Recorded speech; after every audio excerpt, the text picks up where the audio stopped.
And let me tell you what's happening with this government, my government, our government, is that we have our president surrounded by boys. And these boys who are around him, every day they wake up with an agenda. For instance, and allow me, don't cut me short. They woke up and said, huyu mtu wa Murima lazima to deal na yeye. Huyu mtu wa Murima, we must deal with him, we must remove him, we must impeach him. And you know when those boys come, they come with pressure. They come with pressure, eh? You know he has done this, yes, they make you the agenda. And everyone is suddenly being stopped from doing the work too. We have a current project, we must remove the guy, huyu mtu wa Mlima. Okay, fine. Some of us, we are small girls, we are new. Haya, tutoe huyu mtu wa Mlima, tumemtoa, right? These boys have made you an enemy of the Kikuyu community. Then you would think that we will put our heads down and we would work. Before you know it, the boys have come back.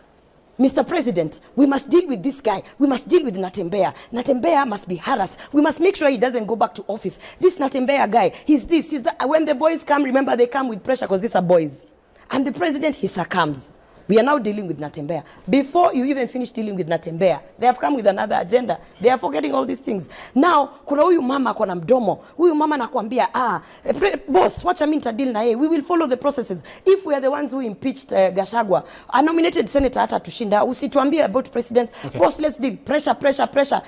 The boss has dealt with mtu wa Murima, they have made him an enemy of Kikuyu. Okay. He has dealt with Natembeya, he's still dealing with Natembeya, they are making him an enemy of the Luyas. He has now come to Senator Oroba, young, nominated, useless girl with no votes at all. They are now dealing with her, they have made him enemy of the Abagusi. Before he could even lift his head like this Ma community, they are wako na interest hapo wame grab land, they have made him the enemy of the Ma community. Okay. Wait, let me tell you, they are not done.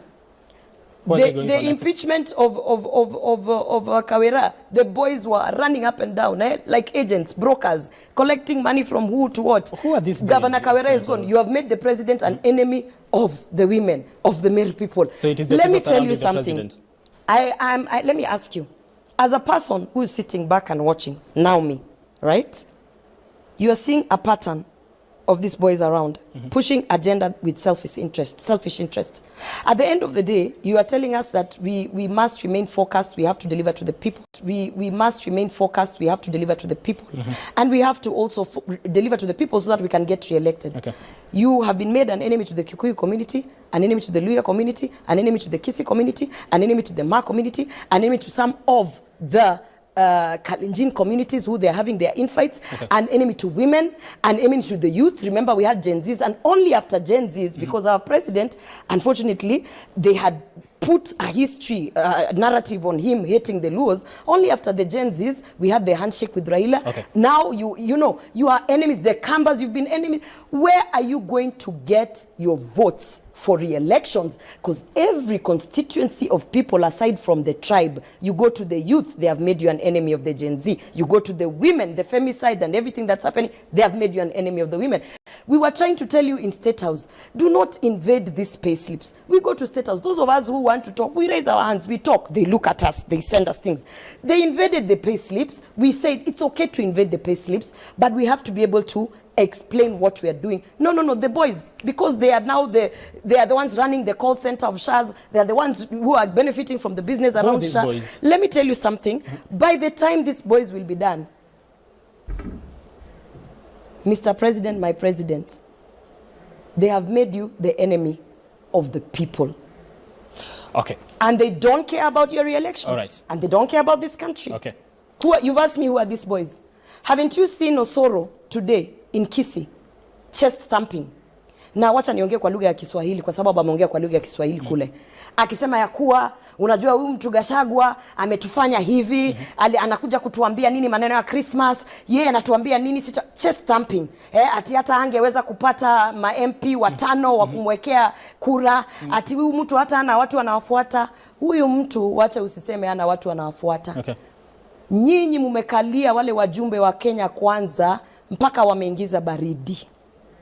Wamenyamaza ama wameweka kichwa chini kwa sababu hawataki vita, kwa sababu wale wajumbe wanasimamia constituency zao, na saa hizi si wakati wa kupigana na nyinyi. Wale wajumbe wakiamka kwa mlango, watu wamepanga line hivi wanataka kusaidika kwa sababu SHA haifanyi kazi, wako na maharambe. Wale wajumbe hataki vita. Na kuambia hivi, Osoro amesimama Kisii akasema sisi tuko sawa, tuko imara, amejipiga kifua. Hiyo ndio kifua Osoro na hao vijana walipiga.